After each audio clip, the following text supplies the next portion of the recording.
Yeah, Hey, what's up, everybody? Here we go again, episode 56 at Face Value. I'm Brian. I'm Lucas. And I'm Will.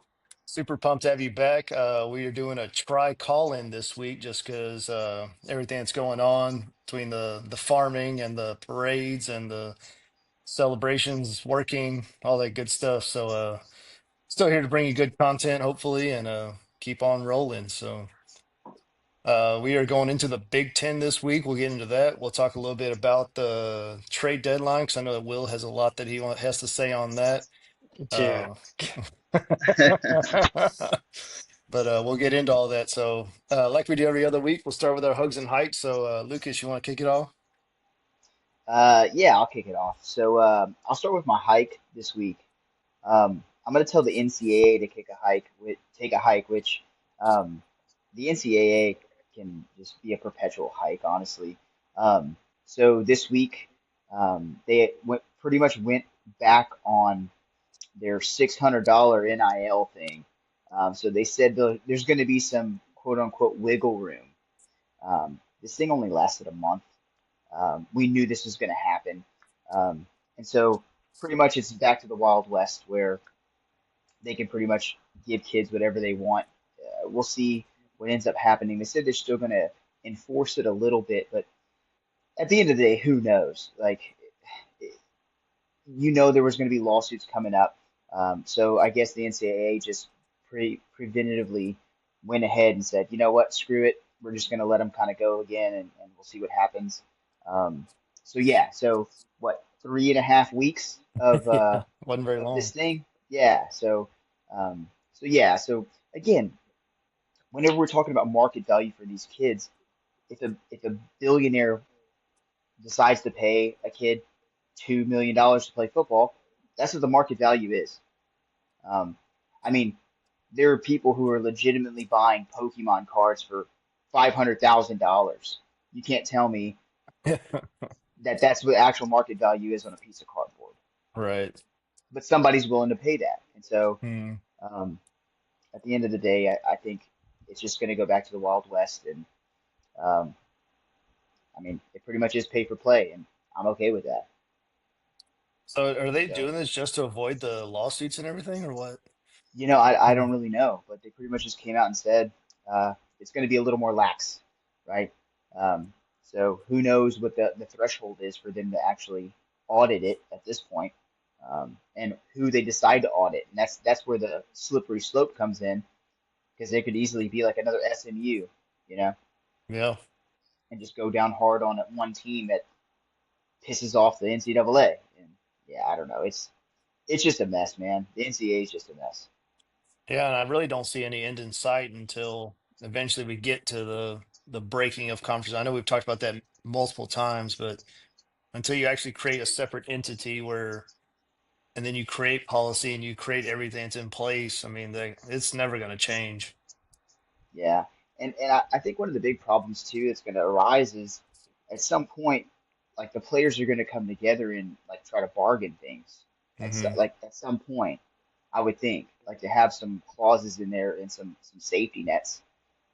So a school can't just be like, ah, sorry, you're cut. You know, Yeah. I don't know. It's going to be who knows what's going to happen in the next 5 to 10 years. Well, I know that unions are probably coming at some point, and that's when Yeah, everything's definitely going to change. absolutely. But we'll see. What about you, Will? My hike, it's a little more personal. Um, just we've been in the field trying to cut cord and everything, but weather apps can take a hike. This week was just insane. We were out in the field cutting, not a cloud in the sky. Had been checking radars, nothing going on. Out of the middle of nowhere, a rain shower just comes, just soaks everything. And then yesterday we're cutting and nothing all week long. It's been clear again. And then boom, I check it again because like it looks a little dark over there to the east. 3 inches of rain forecasted all of a sudden within like the next 2 hours. 3 inches? Yeah, it had it up to 3 inches. This big old sail was supposed to come down, get on top of us, and basically sit here and dissipate. So we're like scrambling, calling people because we're in the field, get stuff ready over here. It's on a Saturday, so I'm trying to get people to shut up stuff, move stuff. We got to move everything back to the house, do all that. Doesn't rain a damn drop. Yeah, Oh God, Not dude. a single drop. And it's like yeah, I understand, Michael Kelso said it best. Damn, Jackie, I can't predict the weather, but it's your only damn job, and you're not even getting close. And just such a yeah. hassle to move everything, and I don't know.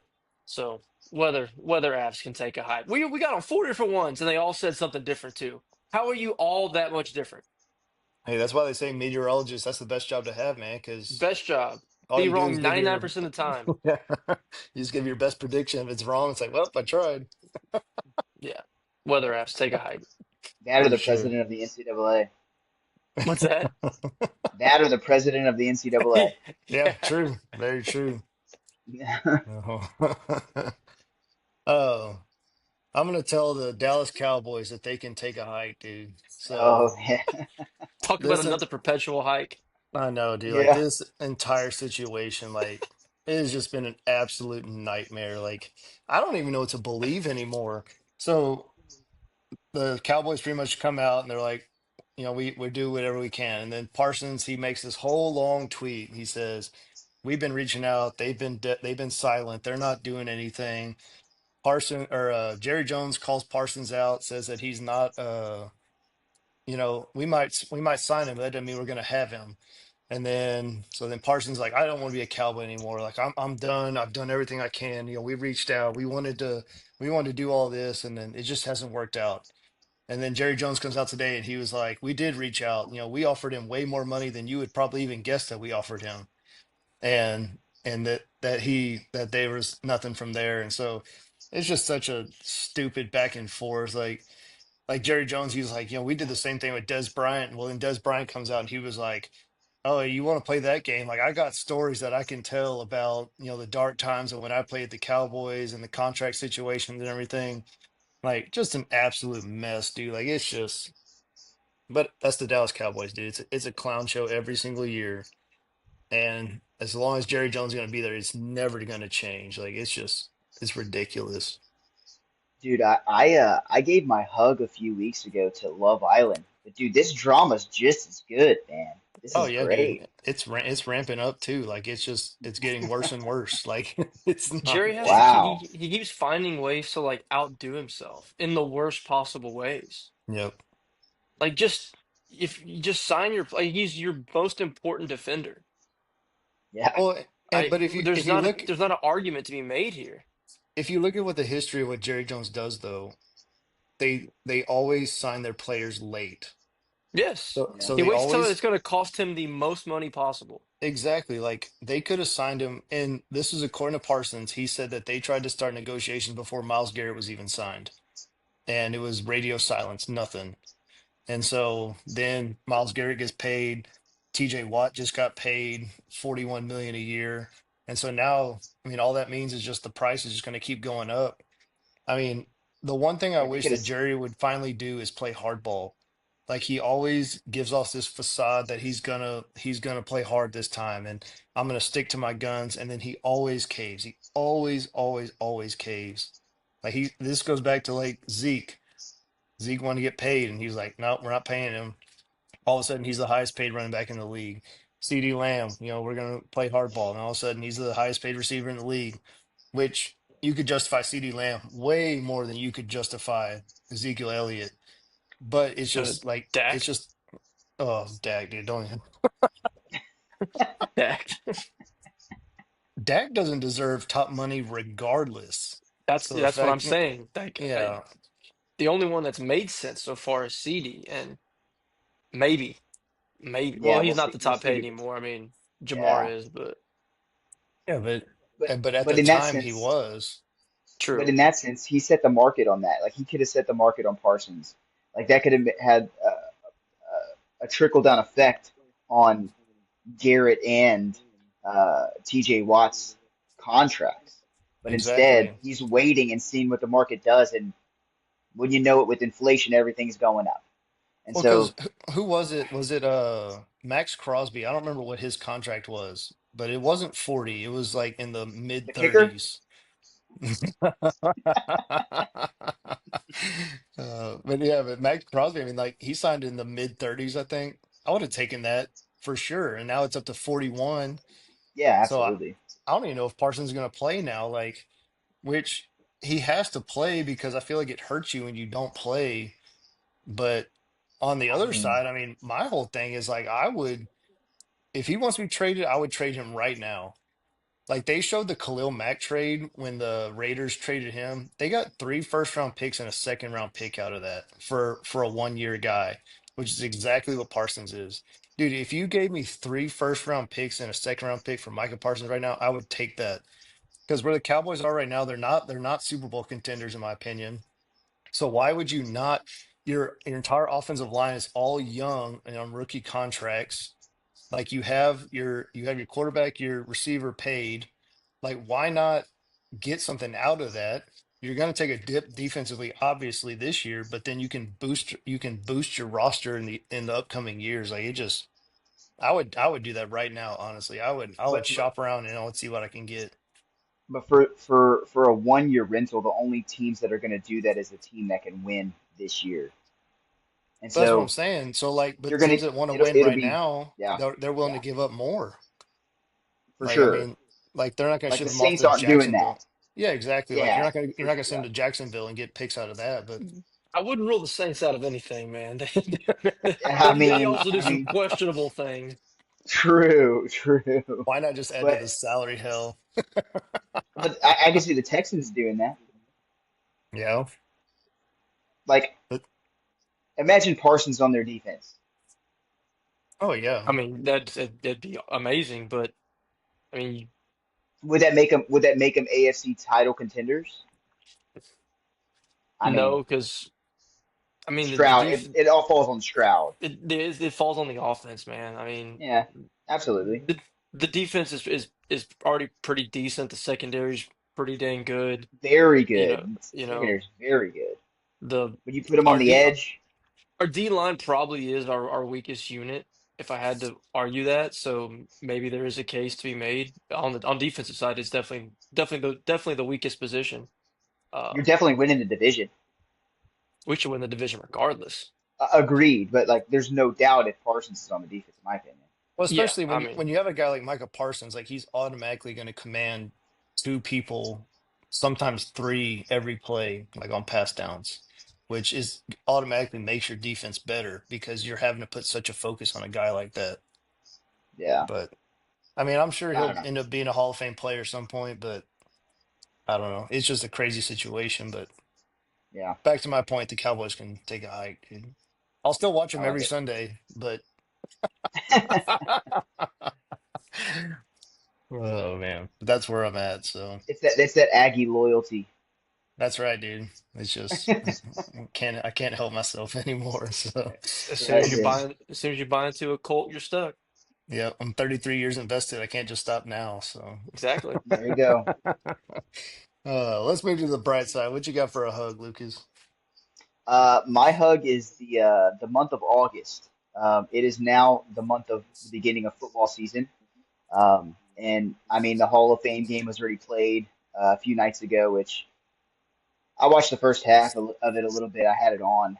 Saw Trey Lance light up some practice squads, and so which he actually didn't look half bad against them. But yeah, so football's back.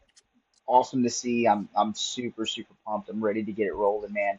I've been deep diving every day on LSU fall camps, podcasts, like updates, all that good stuff, dude. I'm ready to rock and roll, dude. I'm so ready for my mood every weekend to be determined by 18 to 21 year olds.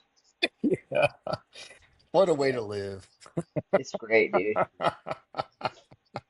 Like literally, depending on that game will determine how much fun I have with my son on Sunday. So Yep. And really the rest of that week. So that's true. Just thinking about it all week. Yeah. No, it's exactly.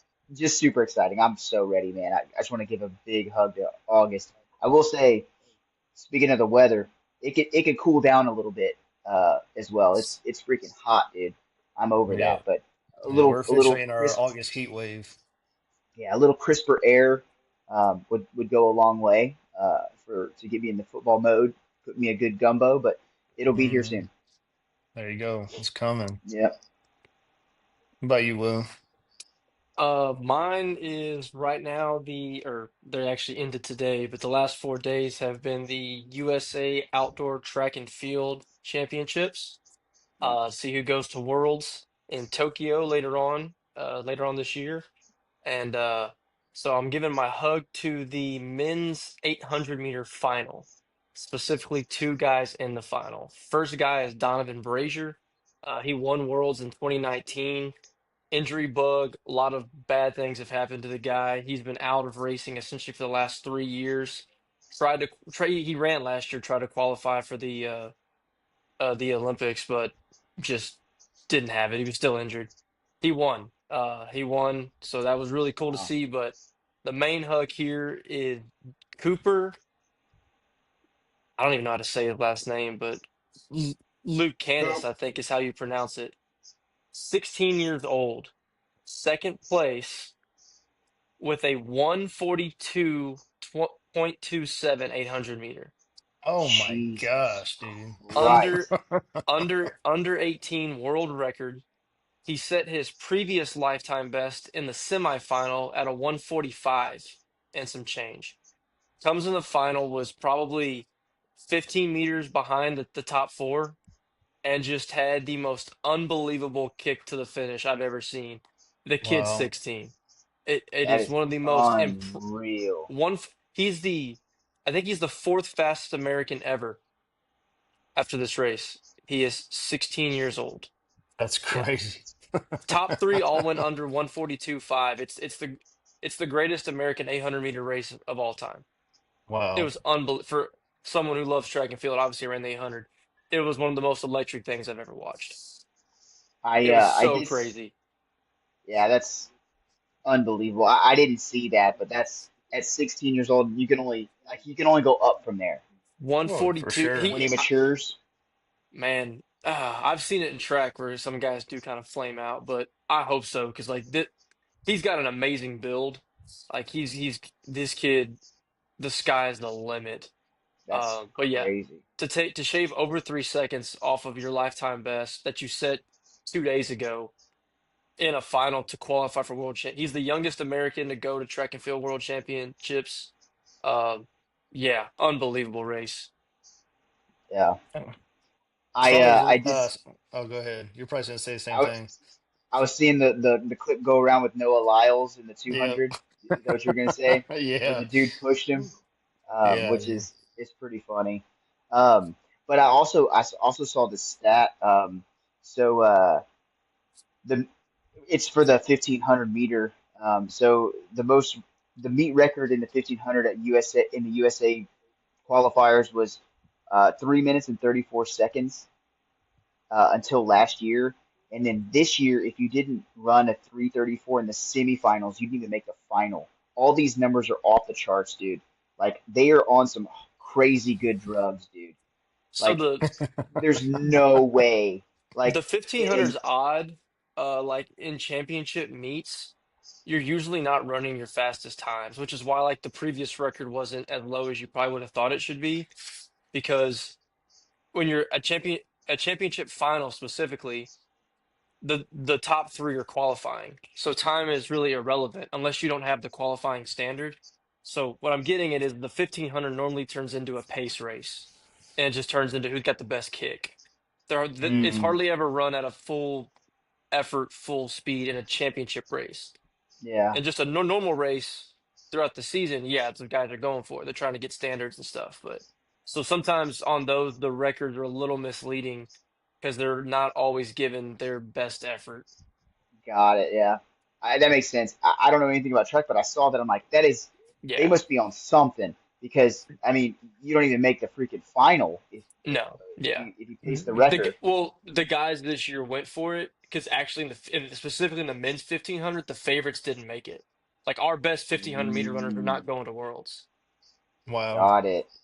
Like it happens. There's quite a few people that across the whole board, people that would have been favorites or you would have bet that they're going to qualify on the team. They just didn't make it. There was a lot of upsets, and that's the beauty of track Yeah, and field, like or beauty or the curse, I guess. You can work all year yeah, long and have one bad day, and your season's pretty much over. It's So over. Yep. for sure. That's crazy. What's your hug, Um, Brian? I was gonna give a hug to my sister and brother-in-law. So they have Austin FC season tickets every year. So they got like first dibs to get the All-Star game, the MLS All-Star game this year. Yeah. And she was all excited. She was like, I get to see Lionel Messi at the All-Star Oh, game.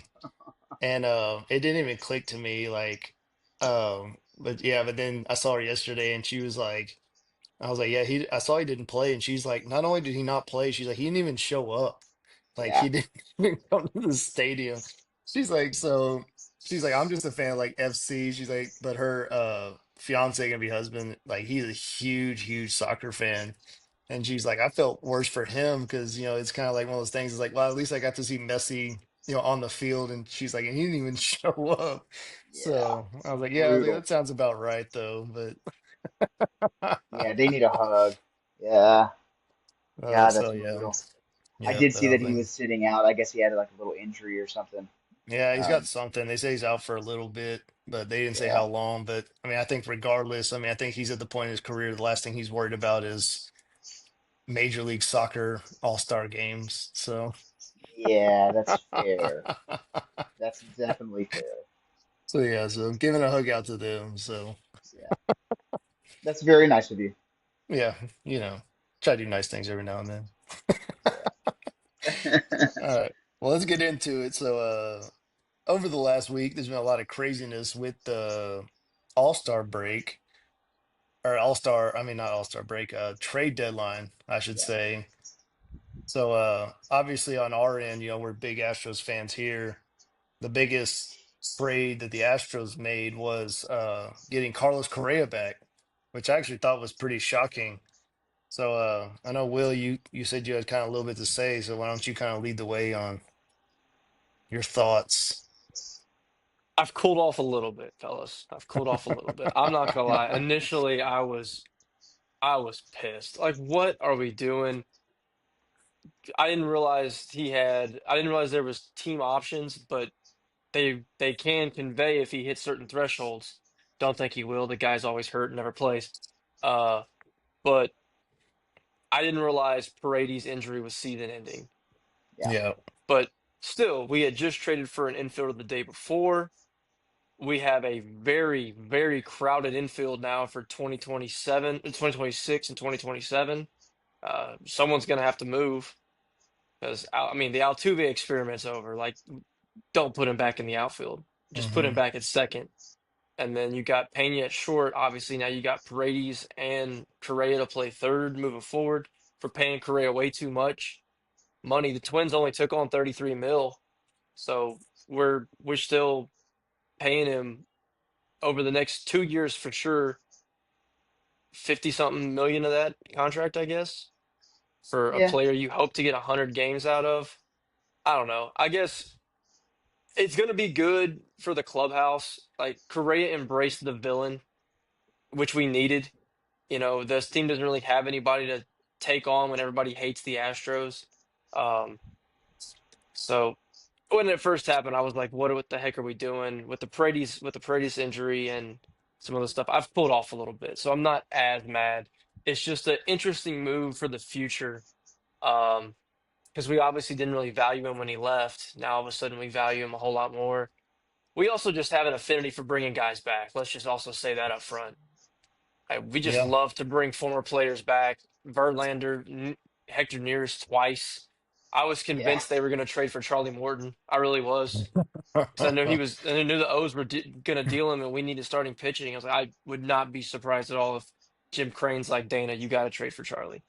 I I know he's saw 41, but he's going to be just like he was in 2017. I saw that there's even a rumor that they're considering bringing Ryan Presley back after he got DFA'd by the DFA. Cubs. Oh man, no. Please, God, no. Which, based We, on w- his last w- couple of years, I would definitely not want that. Not at all. I mean, help's on the horizon. I think, boys. We got to Yeah. do something. I'll take it hand up. This is 100% on me. This is my fault. It's probably about three podcasts ago. I squarely looked at y'all and asked, is it too early to get excited? Is it too early to really consider the Astros a championship team? And we were like, Lucas was a little hesitant, and I agree with him, but I was still ready to do it. We have stunk ever since. I mean, just absolutely have stunk ever Yep. since. Yeah, and again, it's 162 games. Like throughout the season, you're going to have peaks and valleys, right? And we're definitely in the valley at this point. And with all the injuries and everything, this is I feel like this is a normal thing that happens over the course of the season. Even whenever we were winning World Series titles, there were Hmm. stretches in there. I'm like, oh my God! Like, I mean, we have a group chat with Astros. Like, the sky was falling a lot, even in the years that we won World Series. Because you go through a stretch where you get swept by the A's or you get beat down by the Orioles back in those days. And it's just like things happen. It's baseball. So the sky's not falling for the Astros yet. We have the cavalry coming back, getting healthy. Hopefully, we get some production out of Arrighetti, out of Garcia, hopefully out of Christian Javier. uh, Javier. Javier, yeah, who's I hear is looking pretty good in Corpus at the moment. But with the starting pitching thing, I was hoping we'd get a starting pitcher too, but with all of these guys coming back, just like the infield situation, then you're going to have a situation where you're paying all these guys all this money and you have seven starters. And in a playoff series, realistically, you need three to four starters, right? Hmm. And so now you just, okay, now I'm throwing these guys into the bullpen at this point. And so uh, I'm okay that they didn't get a starting pitcher, especially whenever it came out what they were going to give up for Cease.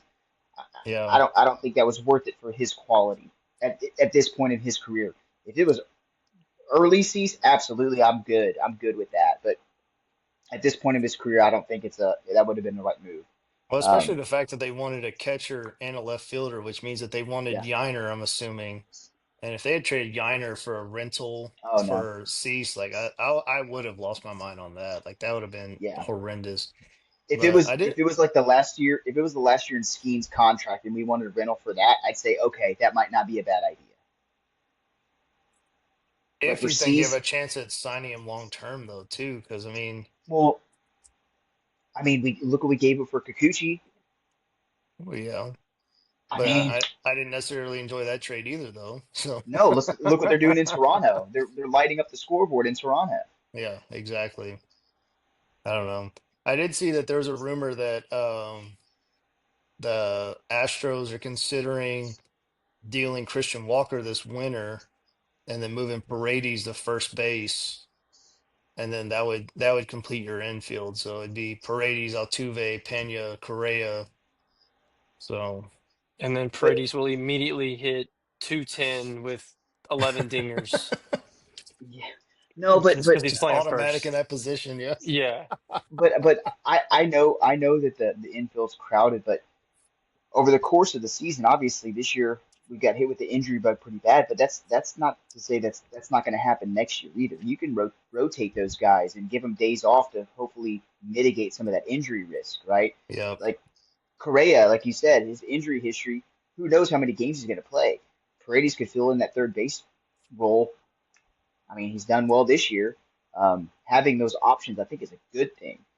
Well, I think the last two Obviously, years now too, like Pena's had injuries, so yeah, Pena goes down, you exactly, could slide Correa over, put Paredes back at third. 100%. Like, yeah, you kind of have a little result revolver.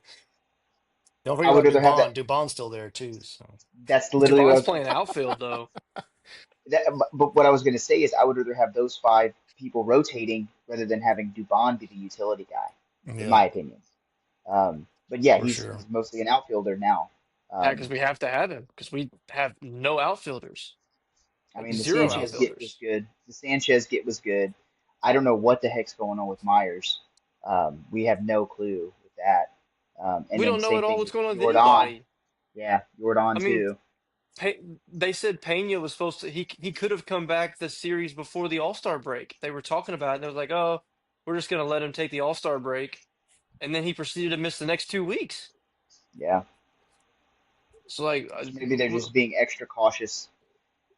Well, especially with all the they're doing this extra caution thing, like we're just gonna waltz into the playoffs. Like that's not the yeah, case.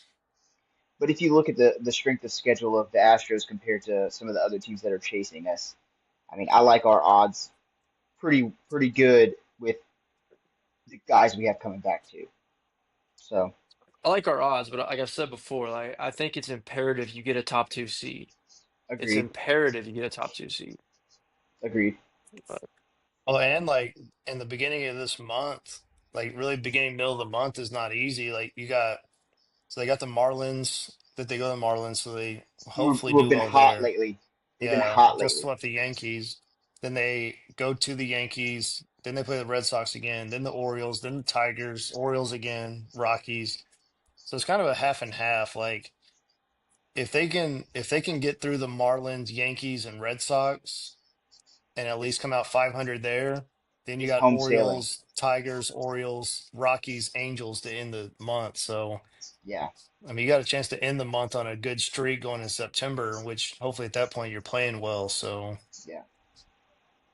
just got to find a way to start putting it together. But yeah, I mean, yeah, I'm getting a little nervous just, but also it's like hopefully once the cavalry comes, things get a little easier. So, because I Yeah, mean the Mariners retooled at the deadline. yep. And that's what's It crazy was is even though the Astros have been playing so bad, they're still leading the division by 2.5 games right now. Like, absolutely. like despite everything. And again, So I we'll think see. this is just one of those valleys, and in the next few weeks we could go on a 10 game winning streak. That wouldn't surprise me. Yeah. And Mattress Oh, Mac will have his bet one. well, he's already got it up. When Correa came back, he put his World Series bet in. So, Well, before the season started, he bet that the Astros would go on a 10 game winning streak at some point during the season. oh, that's That was right. I that was his that was forgot. his hedge this year. Uh, Crazy 10 game guy, winning man. streak.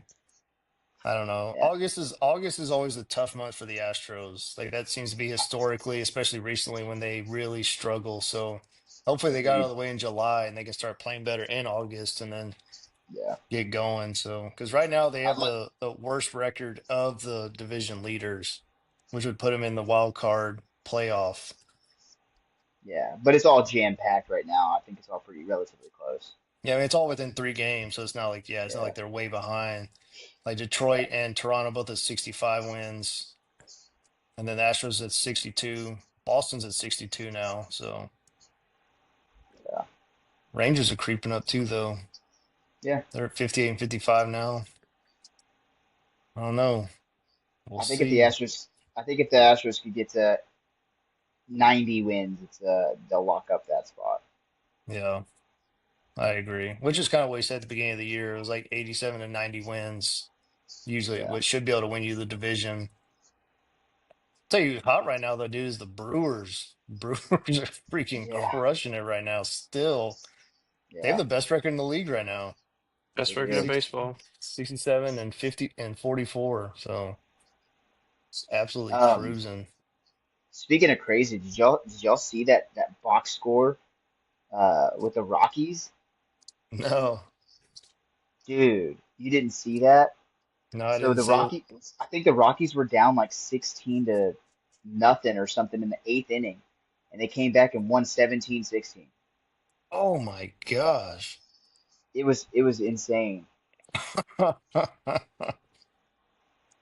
Dude, I'm It pulling up was right now. I think I'm thinking about something else. it was I yeah, they lost. Well, they were down 9-1 after the first, Yep. and they They were came no, it down was all the way 16 to back. they're down 16 to 10 going into the eighth. 16 to They 10 in the eighth. That's what it was. they Yeah, scored two in the eighth and five in the ninth to win. that's what it was. But Yep. it was some crazy, like it was just insane. Like at one point they were down, let's see, yeah, 9-4. Uh, I don't know. I don't want to do math, but yeah, it was crazy. It was a crazy comeback, and it was the Rockies of all teams. But it was against the Pirates, so Yep. And not Th- not unfortunately, the Rockies have hit their 30 win season total. So Yeah, They've done well. That's not even the game I thought you were talking about. I was thinking about the Braves Reds game earlier in the week. Did y'all see that one? Nuh-uh. No. The Braves scored 8 runs in the top of the eighth inning, uh, to go up by 8, only to give up 8 runs in the bottom of the eighth inning to the Reds. Oh my gosh. Jesus Christ. It was I think it's the third time ever that two teams have scored 8 or more runs in the same inning. That's a Wow. that's a that's a bad time of the game for that to happen too, because all the concessions are already closing and last calls already Every, happened. everything's done, and they're just out Yeah, there That's kicking it not scoring getting off, 16 interesting. Yeah. runs in one inning. just brutal. Yeah, but Golly. they ended up winning. They go up by 8, then give up 8 to tie it, and then they win the 10th. So all that for I- really nothing. Insane. Wow. Imagine being part of that game, just getting to watch that. Just 16 runs scored in one inning. Mm. Imagine how pissed off the Reds guys have to be. Like you you do all that work to come back only to lose it in the 10th. Yeah. Yeah, Oh man. Brutal. yeah, All right, let's get into some Big Ten football. yeah. Let's do it. Let's do it. So, we kind of talked about this before the podcast really started, but just all kind of ideas coming out front is that the Big Ten is super top heavy, and then you got a few teams that are really down in the bottom, down in the dumps. And then you kind of got a lot of those teams that are just kind of right there in the middle, like have potential to have good seasons, and then you have the potential to win 6 games. So. I mean, I think like you could almost argue like the middle of the Big Ten could almost be like what the Big 12 is going to be, where it's just everybody just going to beat up on each other, and then but then you're going to have your top guys that are just going to kind of roll through the season. Yeah, I can definitely see that for sure. So yeah, I guess we can kind of start from the bottom like we've been doing. So obviously the dumpster fire that's been part of the Big Ten for the past several years now is Purdue, who doesn't look like they're about to be much better. Uh, So No. no, they're the worst team in the conference by far, and I legitimately don't know if they win. Like, I think the best record they could possibly have is 4-8. Dude, that's very, very kind of you, dude. I don't know if they Yeah, win a conference game. yeah. I'm looking at Northwestern as the only game. Actually, I don't even know if they can beat Northwestern. It's at See, I don't Northwestern, and I don't and think they do. Northwestern got that kid from SMU who's actually a Yeah. pretty decent quarterback. Is it Stone, the Stone kid? Yeah, yeah. Yeah. Stone's at Northwestern now, so yeah. Uh, really, are they even going to be favored against Ball State? Dude, and that's what I was gonna say. I think they open up against Ball State. No, I don't even know if they're gonna. They might not beat South Dakota State. Is who I think their second game is. I'm not kidding. Southern Illinois. Southern Oh, Illinois. never mind. Never mind. Southern Illinois. Yeah, they should be Southern Illinois. So they have the So But potential to go like 1-11 this year, that's it. absolutely, It's legitimately. exactly what they did last year. They went 1-11. I mean, absolutely. like their And schedule is absolutely brutal. and like go down that conference or the conference slate because they have to play 9 games in the Big Ten. Yep, But go down that conference slate and tell me what game you think they're actually like legitimately going to win. And I don't think it's any. I guarantee you their conference over unders .5. Like Yeah, you're I just it's mean, got to be. the only two games you could even say they could possibly be in would be Northwestern and Rutgers. That's what I was gonna say. Yeah, I mean, that's the only everybody else on yeah, that schedule. They're gonna come in as double digit underdogs in every single absolutely. game. Some of those games it's gonna be over a 20-point spread.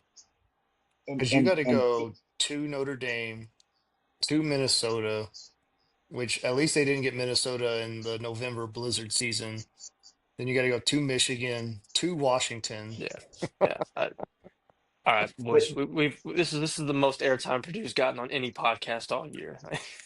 I'm just gonna one last thing on Purdue. They went 1-11 last year, and they had an All-American safety who transferred out, and like an All-American defensive lineman that transferred out to two bigger schools, and they still went 1-11. They had some pretty decent players on their back into that defense last year, Yeah, and they that was still went 1-11. two of their 50 transfers they lost. Well, yeah, yeah, for sure. Uh, They don't have and- Drew Brees anymore. Let's just say that. They no, do not. definitely not. They do not have Drew Brees. They don't have anybody. It's crazy. And slightly above them is Northwestern, who's again been pretty rough the last several years. There was one point where Northwestern, they weren't necessarily contenders, but they were like spoilers. Yeah. But man, they've It been was down. it was 2 seasons ago. They went 8-5. That was after Yeah. the head coach got fired because of the some stuff went on, Oh, that's and right. they had an intern guy who's now the head. He now is the head coach. So, uh, but yeah, I'm not looking for a whole lot of nothing out of out of Northwestern. It looks Yeah. like they usually have a good offense, but their defense is just bad, and it doesn't look like they Their brought defense in is gonna enough guys to. possibly gonna be worse. The offense should be better because of Stone, Yeah. but I agree. he still has to have somebody to throw to, and he still has to have a running game, and like he can't do it all himself.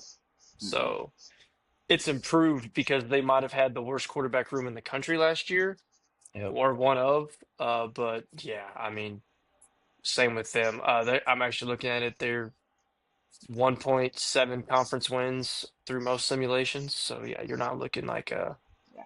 you know, Well, just if it's hard when you're facing Oregon, Penn State, Michigan, and Illinois. Like that's four L's Yep. right yeah. there. Oh So man. it's going to come down to that barn burner against Purdue. So I know yeah. we'll be locked in. I know all three of us will be very locked in whenever that game happens. Who's going You to know get what? their one conference win? But I will say if that game was on right now, I would actually be locked in Oh yeah, if because it's it's the only still. game on TV, yeah, we're definitely Yeah. watching it. Yeah, Oh man. Then we got Michigan State, dude. What happened to Sparty, dude? Sparty dude, used to I don't be know. year in and year out. They used to be good. The And Smith then hire, which was kind of they thought was good at the time, hasn't really progressed how they thought, and Aiden Child just has to take a step forward at quarterback. hmm Hmm. he's got That's pretty much the start and the finish of it to me. Yeah, that's he's got it. a brand new receivers running this year too. So gonna be a lot of what ifs. But all those receivers are from group of five schools, so like there's Yeah. no proven commodity there for him to throw to against. Yeah. I mean, we talked about the Purdue safety transferring.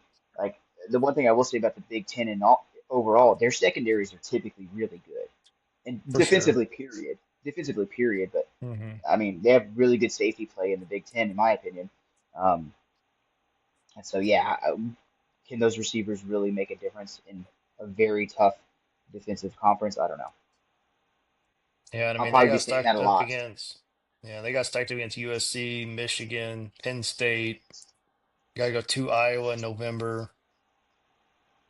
So they Yeah, avoided I mean they got Nebraska, who year three with Matt Rule is usually a way better team. So we'll talk about them in a little bit, but I mean I guess their schedule could have been worse, but yeah, I don't think it's gonna matter that much. Again, I no. they're at the bottom. They're at the bottom of the Big Ten, bottom third for sure. but the one game that matters for them against Michigan, like you just never know. That's the beauty of the rivalry, you know.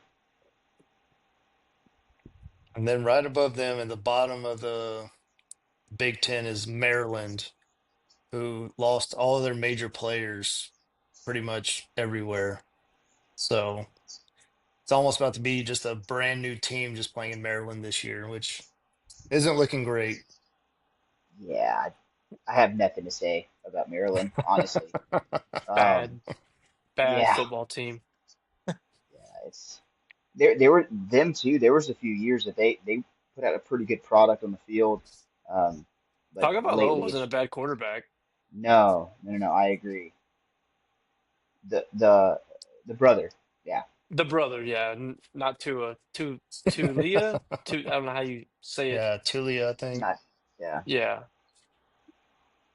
I mean, And they didn't get a terrible draw in conference. I mean, I know it's probably gonna be bad, but they avoided Penn State, Ohio State, and Oregon all in the same year. So and they're still not going to find a way to get to maybe 6 wins. maybe. Um, the one thing I will say about Maryland is I hate their uniforms. Like I hate that pattern. the state flag Um, uniform. yeah, that's all I have about Maryland, honestly, their It's uniforms. hard. It's hard on the eyes. It's hard on the eyes. It's Yeah. not very visually appealing. Not at all. And that's like been their Not that's like been their thing too, is like that's like their it's like yeah, it's not a great aren't look. they an aren't they an Under Armour school too? Like I can't Hmm. I don't know. I don't like Under Armour jerseys. Like Auburn's, nah, man. I'm not there for it. I'm not a big fan. But yeah, we can go on. And I guess the Wow. first intriguing team this coming year will be I guess if you call them intriguing will be UCLA, who has a new quarterback coming in this year. So Oh, do they? yeah. You may have heard a little bit about that, but God. so we'll see. But Not uh, not gonna matter, I don't think. I mean, they should be better. I mean, Nico's he was a quarterback of a playoff team last year. I mean, he has talent. He was highly touted out of high school, but he's not walking in there and marching them to no 9-win season. Um, I mean, I guess we'll touch on him in a little bit later, but is he an upgrade on Dante Moore? Like I think realistically, I feel like they're pretty comparable. you know. I don't know, man. Yeah, that's a good question. I I mean, don't I just know. posed it. Yeah, I I mean, feel like they're pretty comparable. It's a plug and play kind of deal, in my opinion. Mhm. we're probably gonna say no by year's end because Moore's gonna be in a better chance to succeed at Oregon than he is at UCLA. For We'll sure. touch on that in a little bit for sure. Yeah. Yeah. But So yeah, I mean, Nico's played more, so we've seen him on the field more. yeah, true. And And Dante's had a whole year in the system behind Dylan Gabriel last year, yep, so that's going Hmm. to yep, help a lot. So I think come year end, we'll be saying Dante Moore's a better quarterback, but he's also in a much more appealing situation. Oh, absolutely. 100%. 100%. So the next question is, do you think Wisconsin can be any good this year? I don't No, know, man. This Wisconsin fans, I think he's probably safe because of the contract, but how hot is Luke Fickle's seat getting? I This feel is like year he's been three, there for right? 10. I feel like he's been there for 10 years. Yeah, I guess Was this is it? only three. It's only It's year year three, three. but like, man, coming off of that playoff run with Cincinnati, Yep. a very hot name on that coaching cycle, and I thought Very much when it so. happened, I was like, man, Wisconsin might find a way to get pretty. There were some years they were decent in the Big Ten, but I thought, hey, they just got a dang good coach. They might try to find a way to get up in that consistent top end of the Big Ten, and it's been quite the opposite. Yeah.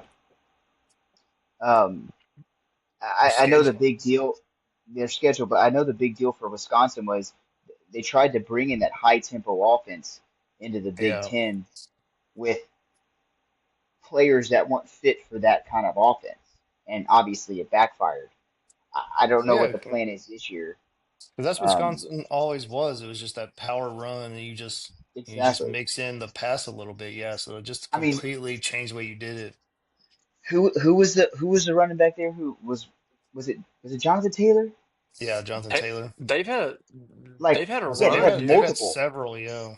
Melvin Yeah, that Gordon, yeah, Melvin Hmm. Gordon's the other one. They were just handing him the Monte ball Ball, about what was it about 15 years ago? Probably Monte yeah, Ball was there. Like they've had just some running full backs. yeah, and 40 carries a game. Just take the load. But yeah, Man. Um, because the next question I was going to say, like, do you remember a single one of their quarterbacks? yes.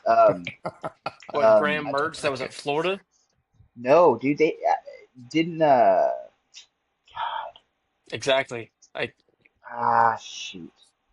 Yeah, whatever. I I can't remember a can't. single one. Like that's I how, Couldn't you can't. tell know. you. You gotta look it up.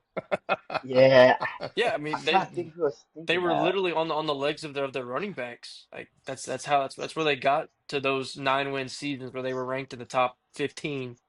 Oh, it was running the ball. Absolutely, And then their defense has always been really good too.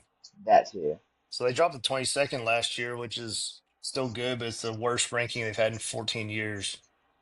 So when you're going backwards in year two, that's when, yeah, I can see like your hot seat, your seat definitely gets a lot hotter.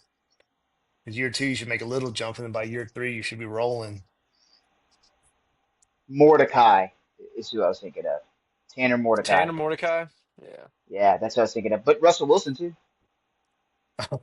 And Briefly. how far back you got to go to get to Russell Wilson?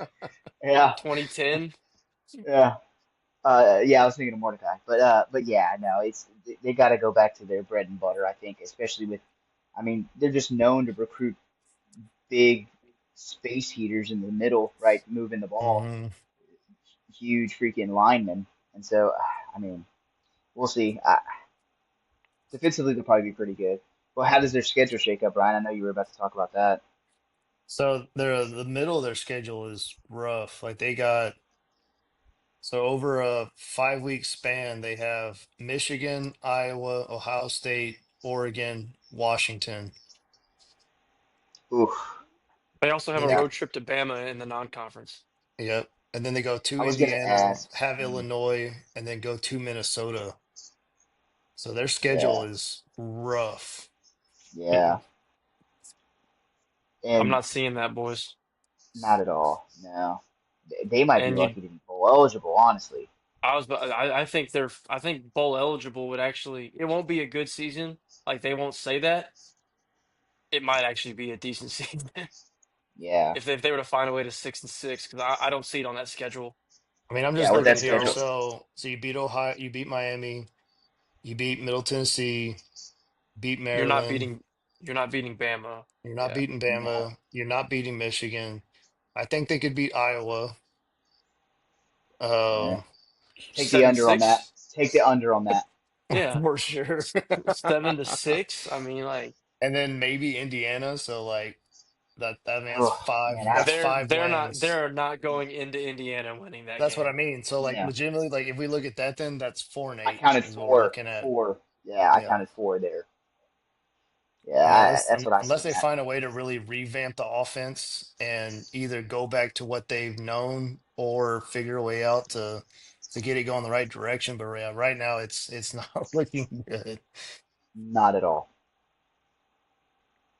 And then Yeah, our that's not 2024 dark horse, we have our Rutgers Scarlet good. Knights. Nah, bruh. Graciano, Greg Yeah, Schiano. Dude, he's in his sixth year of his second stint there. I didn't realize he'd been there second that stint. long. that's crazy. Yeah, I got just like Maryland. I don't have much to say about Rutgers this year. Yeah, their I whole was a little defense is higher on them. taking a full overhaul. I mean, Yeah, that's why I was high on them last year. They had a lot returning, and their running game was supposed to be really good. But yeah, I don't. Yeah, no. they do have their quarterback and pretty much their entire offensive line coming back, but they're gonna have a new backfield. They're gonna have new receivers. They're gonna have a brand new defense. I mean, Yeah, you're looking at maybe. Well, let's look at their schedule. Didn't they go 7-6 last year? They did go 7-6, and Greg Schiano like finds a way to get this team to a bowl, and that's about as far as I'm going to give them. I think there's 6 wins on here, I mean, and dude, like that's they being they got Washington, Oregon, Ohio State, and Penn State all in their schedule. and they have to go to Illinois and to Minnesota. Oh God. yeah, I see 6 wins would be a Greg Schiano finds a way to get there. So, One, two, but yeah, three, four, 5 or 6 here is the max. 5, 6. So yeah, I think your non-conference, and then Iowa, Purdue, Maryland. It's the exact six I counted to, Brian. Yeah, is what you're looking Th at. nothing else on that schedule Did to you win, in did my you count opinion. Washington? No, They could beat No, Washington. They can beat Washington. Washington's not going to be a good football team not this on year. the road, dude. I don't at think. Washington, that's one of the toughest places to play in the Big Ten. Yeah, it don't matter. Washington's another one. We're talking about them next. Nah, I don't see Washington doing anything next year. To be, in my Interesting. opinion, I'm I've not heard high on I Washington. got a lot of people that are actually a little bit high on them to make an improvement in the I think second year of that system. I think Washington can be pretty decent this year, honestly. I mean, Yeah, you I got don't your know. quarterback coming back. You got Jonah Coleman coming back. Uh, you got Denzel Boston coming back, who's another big receiver for them. So, They got is it a corner or a safety that was at Arizona that initially committed to them whenever what's his name? Is it Jed Fish? Is that their coach? yeah. Yes, Yeah, so he was gonna follow Fish to Washington when he left Arizona, then stayed at Arizona, and now he went up there with him, and he was really really good at Arizona at 23. Uh, looked kind of mad the whole time at 24, like maybe he regretted his decision. So Yeah, it looks like their defense is doing like a big overhaul. But I mean, if they can find a way, I mean, and just pulling their schedule up here. I mean they did it's get Omari Evans, the wide receiver from Penn State last year, because Penn State's wide receivers were so good last year. yeah, Like, yeah, that's real real good. They were so good they didn't have a single receiving yard in the game against Notre Dame. yeah, That's Oh, still crazy to me. Like how an entire receiving corps doesn't have a single receiving yard in a game. yeah, it's because they had Tyler Warren, and that was the and those two running backs Two who running they backs. throw. Two running Yeah, backs. Yeah. yeah. I mean, I think just We'll based on looking at their we'll get to schedule, it. I mean, I see potentially 8-4. You got Colorado State, UC Davis, Washington State, so start 3-0. Then you got Ohio State as a loss, Maryland, so 4-1 I mean, Rutgers, go to Michigan. You got Illinois, which we'll talk about Illinois. Uh, Wisconsin, so they beat Wisconsin, beat Purdue, beat UCLA, and then that's an interesting game. That's a big game with Oregon, the last game of the season. rivalry. Yeah, Yep, and at home. So I mean, that's going to be that's a tough one. So like I said, I mean, I see 8 wins just right off, just right looking at it. So yeah. We'll see. I think 8 wins would not in year two that wouldn't be bad. But I think 8 wins is probably the max. yeah, Yeah. I mean, he went. They went what 6-7 last year. 6-7. Yeah, Yeah. I mean, I can see that happening again for sure. Honestly. can be pretty good. We'll see. And then I'll row the boat. Minnesota Golden Gophers with their Row the boat. they kind of have the same kind of offense that Wisconsin had, where it's kind of that power run mix in the pass. Yep. Always great defenses. I mean, the biggest thing I'll say, I mean, I'm always a fan of Minnesota just because I feel like PJ Fleck does a great job of just getting his team hyped up for games and like getting them ready for those big games, especially the ones at home. I mean, I've like they just never find a way to just win that big game to get to the next level. Like they always find a way to like sneakily go 8-4, 9-3, like, but never Exactly what really I was gonna push. say. Yeah, but never really push for the title. So, I think uh, Minnesota is like the team in this conference that no no team really wants to play. yeah. Like all these big school or all the favorites are like, dang it, I really don't. You don't look down at the schedule and see Minnesota and get excited. It's like, dang it, we caught Minnesota. So I feel like they just give everybody a punch. They usually don't win them, but they do play games hard. To your point, I think that's a credit to PJ Fleck. They just gave him another little extension there. Hmm. Um, And I think you're right. Minnesota always finds a way to like go 7-5 or 8-4 when you really didn't know they were even winning. Yeah, Just find a way at the end of the just year. and with this, like, if this was back whenever there was still the East and the West, right? Minnesota might have a shot to play it in the title game, but with it being what it is now with this many teams, and I'm going to say the same thing about Nebraska, right? Nebraska's in that same boat. If there was an East and West, and Nebraska was in that Western side of it, like it used to be, I mean, those are they have a way better shot. But now that it's all split and they're playing these 9 conference games and they're playing the big dogs over on the other side, it's just not there. I don't think they have the talent to hang with the big dogs of this conference. And I Can like they their upset? schedule though. Can they upset some of them? Absolutely. I mean, weren't they in that super crazy dogfight with Ohio State last year? Like, Yeah. I'm pretty sure they almost beat them. Let me look. See. They have Uh, that about them though. Like I said, no, they didn't. They like didn't play Ohio State last year. They they played a game last year that it might have been Oregon then. It was against they're one of Michigan. they're one Oh, of it was those teams Michigan. that Yeah, there's one of those they're one of those teams that does a great job winning games they're not supposed to win, then turning Agreed. around and losing games they shouldn't lose. that's what I was just about to say that That's too. You very know, true. there's Very always true. one or two games in there that they had no business losing that they find a way to lose. It was Penn State. It was Penn State last year. Penn State won 26-25. Penn State Oh, won that's by a point. right. Yep. That's the game I was thinking of. But the week before they lost to Rutgers by a touchdown. That You know. Exactly. that's it's the best backup to the point I just made that I could have asked for. Yep. Yeah. And so they could absolutely be that team again this year where they win a game where they shouldn't, just because of the way they play. But overall, they're not competing for a title. No, Does their schedule but shake out okay? their schedule's actually not bad. I mean, they got Buffalo, Northwestern State, Cal, um, Rutgers. Then they go to Ohio State, They'll Purdue. be 4-0. Yeah. Yep. Go to Ohio State, host Purdue, host Nebraska. Then they go to Iowa, host Michigan State, go to Oregon, go to Northwestern, and then host Wisconsin. Yeah, I mean, Ohio State, Oregon, that's what they got. That's a pretty manageable schedule. I mean, Um, like you said, we if we include one game that like that Iowa game, like I could see that being a game that they probably should win that they won't. So I mean, under. I could see like yeah, for sure, dude.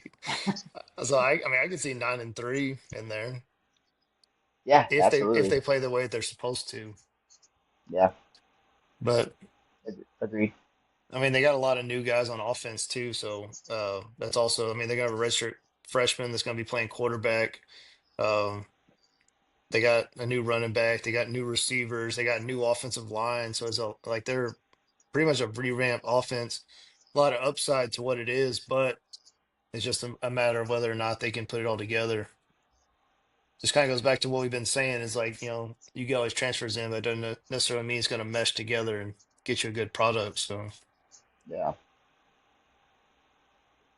and then our Big Ten under lock, we got the Iowa Hawkeyes who going to have a new offensive coordinator this year.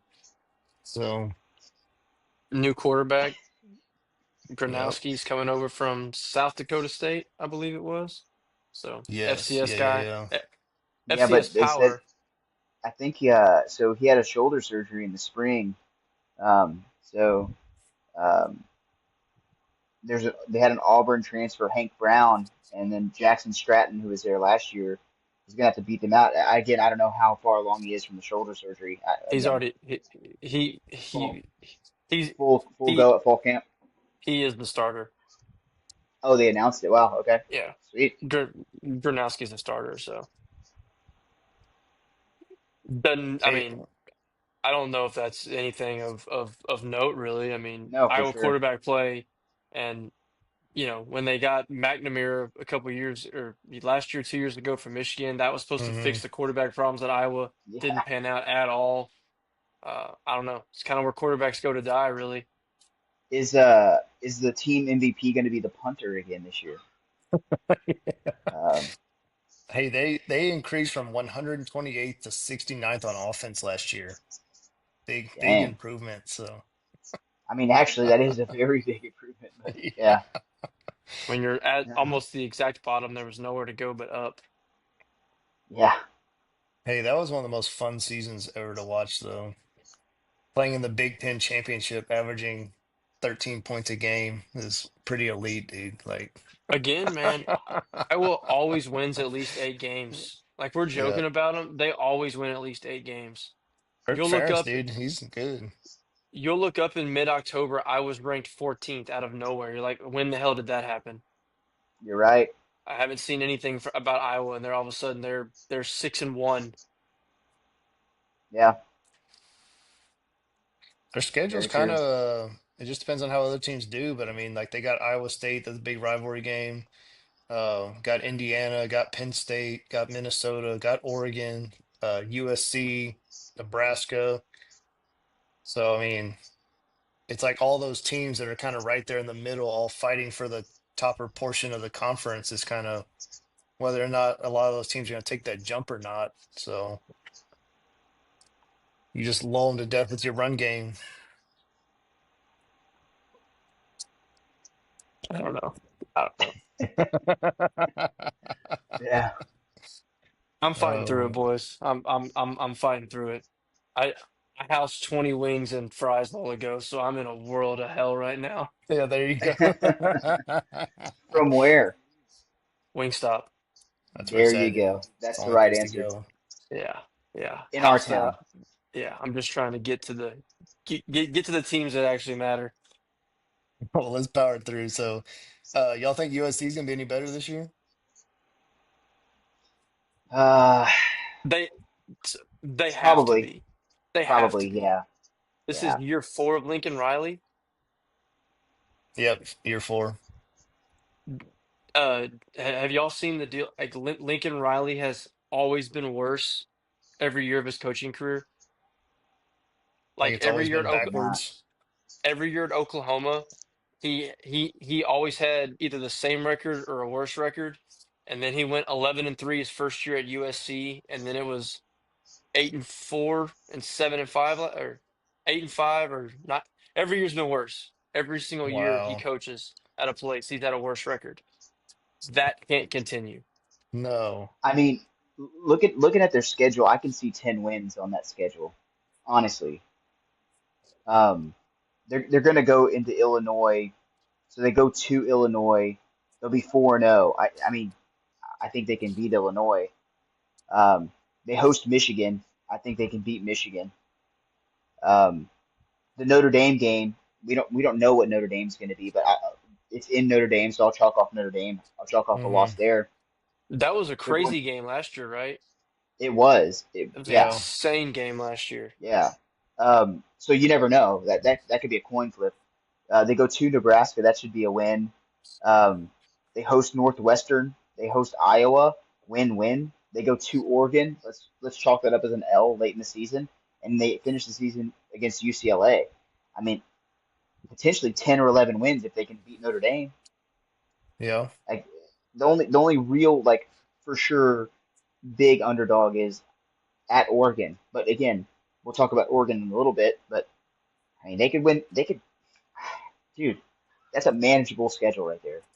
It's I not don't. I bad. don't think they're going to be. I don't think they're going to be talented enough this year.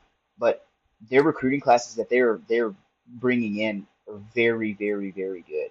I Well, think they that's have the one number thing one Lincoln recruiting Riley knows class. how to do. He knows how to recruit. So, Yeah, and they have the money Yeah. to do it. and they're building off that big comeback victory in their bowl game last year. So Yeah. I had to sneak that one in there. So they're ready to rock, dude. No, but I mean, I can see them potentially like now that we're getting here. These are their potential sneak into the Big Ten championship game. Yeah. They Yeah, they fade especially avoiding they Penn State and Ohio State. Ohio State. Yeah, they fade Penn State and Ohio State. I mean, is it going to happen? I wouldn't bet the house on it, but No, uh, it's definitely possible. we'll see. But like you said, Lincoln Riley, yeah, nah. Do you trust him? That's the big question. If this goes bad, I I don't know because USC's He's not private, gone. so I know he's probably not gone because of the money that's locked up with him. But man, you guys are having a conversation like, is this guy even a good football coach, Yeah, head that's what I I was coach, don't. thinking. head But coach? even Like, even with his contract, like they have the money to buy him out. I think it's more of if you let him go, there's going to be a mass exodus of all these recruits that have committed to this program to build what he's building right now.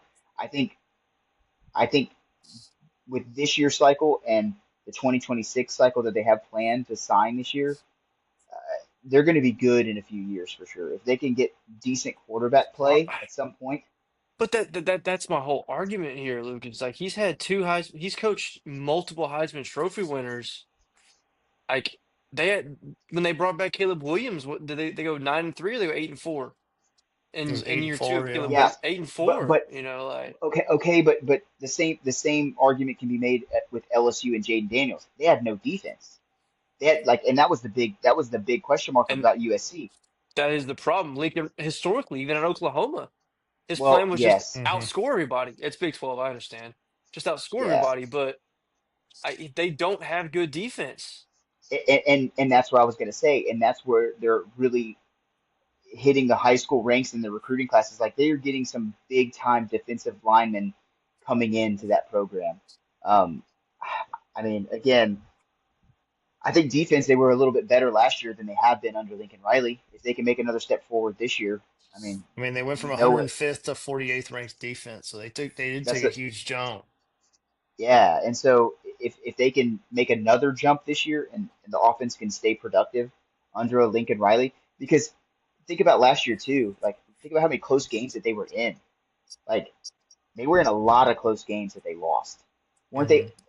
Let me look at their schedule from last year, but I'm pretty sure they lost by three against Penn State. They lost by three against Michigan, which bad team last year. Yes. They were in a Lost to great. It was a Maryland great. They did lose to Maryland, which that can't happen. They were in a close game against Notre Dame. We talked about that game. It ended up being a bigger uh, defeat than obviously this. It was closer than the score shows. Is what I'm trying to Yeah, say. lost by 5 to Um, Washington. So I mean, they were right there yeah, I mean they did lose to Minnesota too at Minnesota. Like all those games were close. Like they were a few bounces of a ball different from having a way better record. for sure. So I mean, I yeah. And like you said, the way their Again, schedule that's stacks, they definitely could make a jump, but it's just a matter of whether Lincoln Riley can actually make that happen or not. for sure. I agree. But let's go to Nebraska. So it's Matt Rule's third year. So historically at Temple and Baylor, Matt Rule has taken a huge jump in year three. So he's got Patrick Mahomes Jr. coming back for quarterback. So we'll see. I mean, they did start 5-1 last year, ended up 6-7, I think, or 7-6, one of the two. I can't remember if they won their bowl game or not. But yeah, I mean they did make a jump, and that was Nebraska's first bowl game in I don't even remember how many years it had been. Like they were just so bad for so long. So they Long, did. long Yep. time. Yeah. But they're a blue blood for sure. Oh, Freaking crazy. Get out of here. I mean they avoided Ohio State and Oregon this year. They host Michigan September 20th, which I think they have potential they could make that one close. And then they go to I Penn think they State can in win that one. November. But I mean they have I mean the way their schedule's stacked, I mean they got potential to go 9-3 potentially. I mean, depending on how Absolutely. some of those games swing one way or the other. I mean they got a chance to be pretty good, I think. So Yeah. I mean he does have two new coordinators coming in, so we'll see. I mean their offense was bad, but I mean they think that Rayola can take that next step up. So I True, mean they got true got freshman Elijah last coming year, back. so Yeah. you would Oh expect him to make a increased play in year two. And they got Dana Holgerson as their OC, who Mm, they call him like the quarterback whisperer or whatever. So there's mm, potential that he makes a big jump to where they can have a good year. So yeah, I mean, like in year, so just to show you, like in year one, he's gone combined 3-21. Year two combined 13-12, and year three combined 21-7. So it's pretty I good. mean, if he continues that trajectory, I mean, you're looking at 9-10 wins potentially this year. So Oh if they no, can figure a way to put it all together, yeah, if they can make that jump. So then we'll go to Bloomington, Indiana. We got the Indiana Hoosiers, who are replacing a lot this year. So um, I guess the big question is Indiana was last year a fluke, or are they going to be able to make a repeat of what they did last year?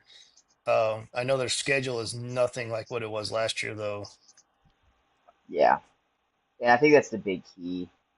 Um, their schedules are so much more difficult, but and they have a new quarterback coming in too, and that Mendoza kid. I mean, he does have a lot of starts under his belt at Cal, um, but I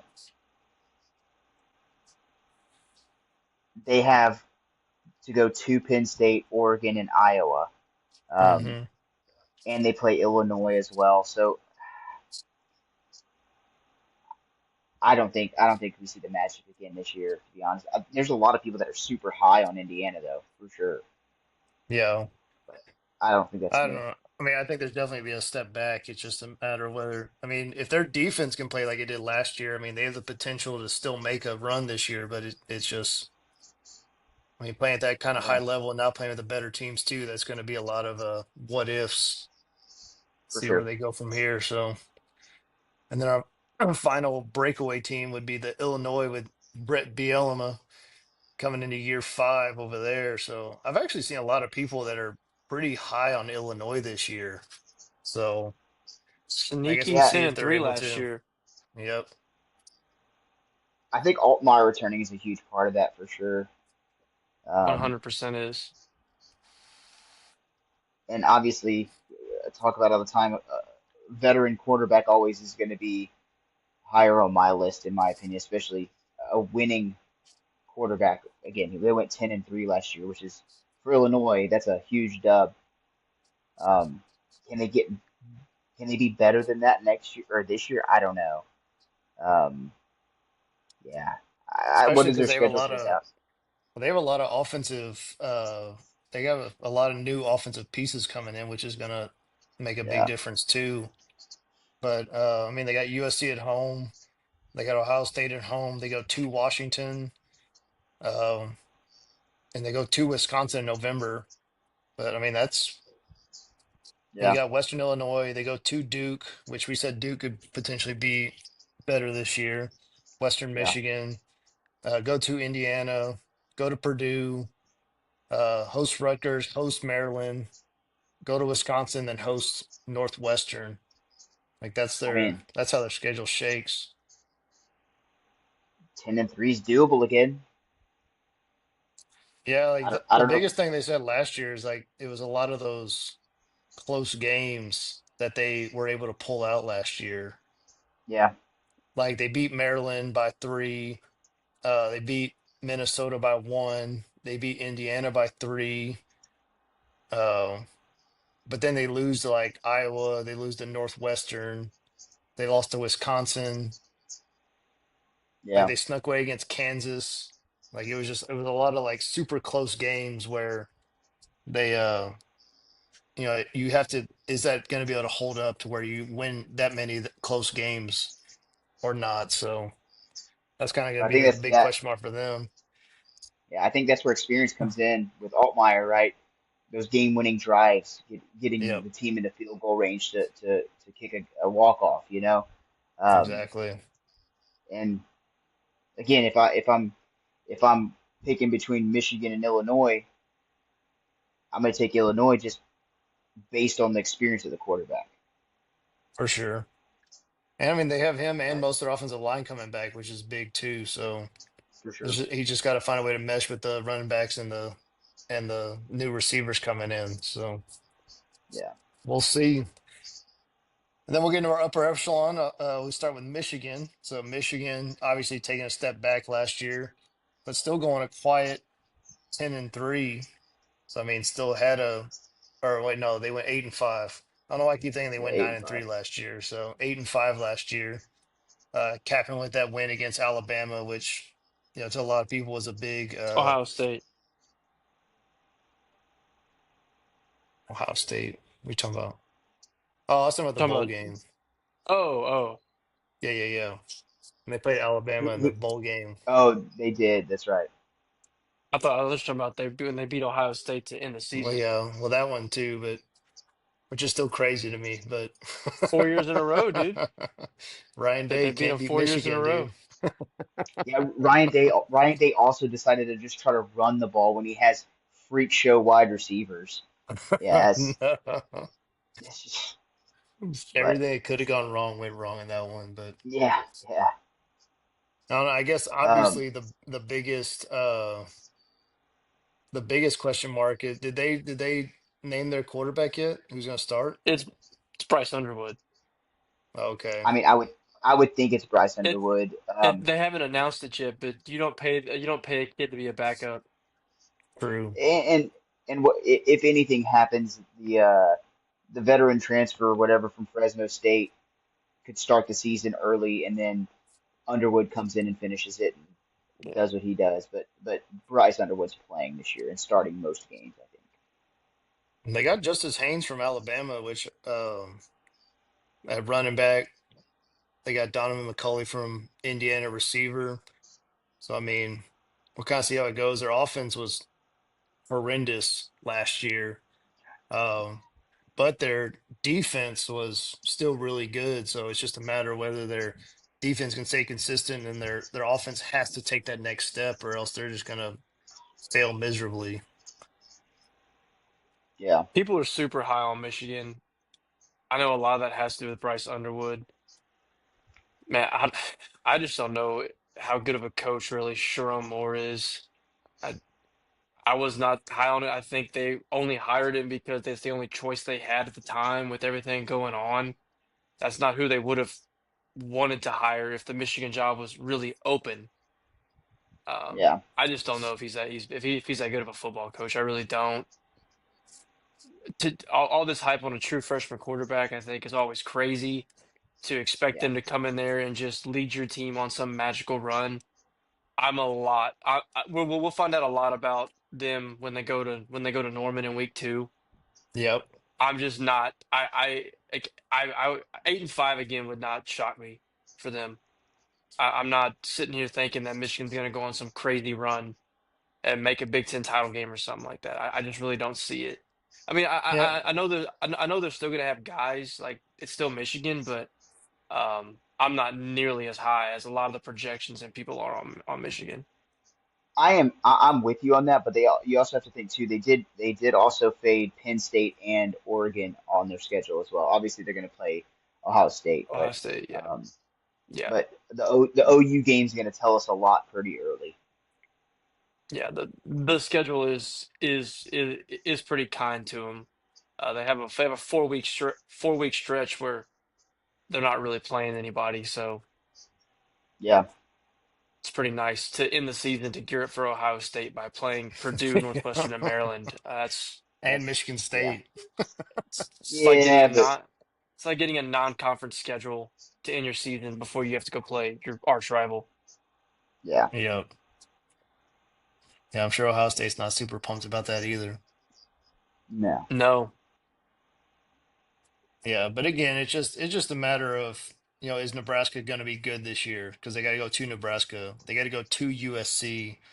So it's just how much better those teams going to be, and then is Michigan's offense going to live up to what people think it's going to be with Bryce Underwood? yeah, Which, I mean, you've seen a lot of both sides where the freshman comes in and does great, and then you've seen a lot of freshmen that step in and they just fall on their face, and it's just an absolute failure. So uh, he's gonna make mistakes. Like that's gonna be the thing. Like, and are they gonna try to protect him with scheming, or are they gonna let him make the mistakes? You just gotta hope it didn't make too many of them. and put him in bad positions in games. So And that's the thing, I like if think their defense is just as good as it was last year, like that's the biggest thing. Is like just don't give the ball away. Like just take care of the ball. I mean, it's pretty much like what JJ McCarthy did 2 years ago. Like just control the offense. I mean, obviously, he can play a little better than McCarthy, but it's like just don't give the ball away. Don't make our defense win games because that's a lot of what they relied on last year. I mean, you got Alex Orgy trying to play offense against Texas. I mean, it was just an absolute nightmare. tough Yeah. watch. Yeah. It was a tough watch. So, I mean, just depending on how they can progress, and then obviously a lot of it falls on Bryce Underwood. Is he going to be able to do what people are expecting him to do? So, and then moving up, we got Oregon. So Oregon, Dan Lanning's going to his fourth year this year. So coming in, going to have a new quarterback. Lost Evan Stewart. Only one That offensive lineman coming back this year. So the Evan Stewart loss because they also lost Tez Johnson to the draft. So that Hmm. wide receiver room is taking a big hit with not a I mean new quarterback, not new to the system though. He has been there a year, which is right. I think huge for Dante Moore. Uh, I, Everything I've been reading follows a lot like Michigan is this season is really in the hands of how well does Dante Moore play. Um, Oregon's still going to be good. I mean, Dan Lanning's done a great job since he's been the head coach at Oregon. Um, they might have they might have outplayed themselves a little bit last year, as Ohio State kind of exposed them in that game, or maybe they did. Maybe Ohio State just finally found out who they were. But uh, was Probably a Oregon maybe as combination. yeah? Well, was Oregon as good as their record said? I don't know. I think if to expect them to do that again would not be wise. I think there will be a slight regression this year. And their schedule shakes out nicely too. I mean, their biggest thing is they have a lot of new players coming in. Like they lost their entire offensive line. They lost almost their entire defense. I Yeah. mean, like it's going to be like obviously Dan Laney's a great recruiter, but it's just I mean it's just like we keep saying. It's like are those new guys going to come in and do what they're supposed to do? Um, but I mean they got to go to Penn State in September. Um, That's the biggest game on their schedule. yeah, and then they got to go to Washington the last game of the season, which like we said is that big rivalry game. So it's just a matter of whether or not they can, how well are they playing at that point in the season. So, but other than that, I mean, yeah, like you say, you see 10, 11 wins potentially on the schedule right now, Oh which yeah, I mean, puts them right there back in the Big Ten championship game.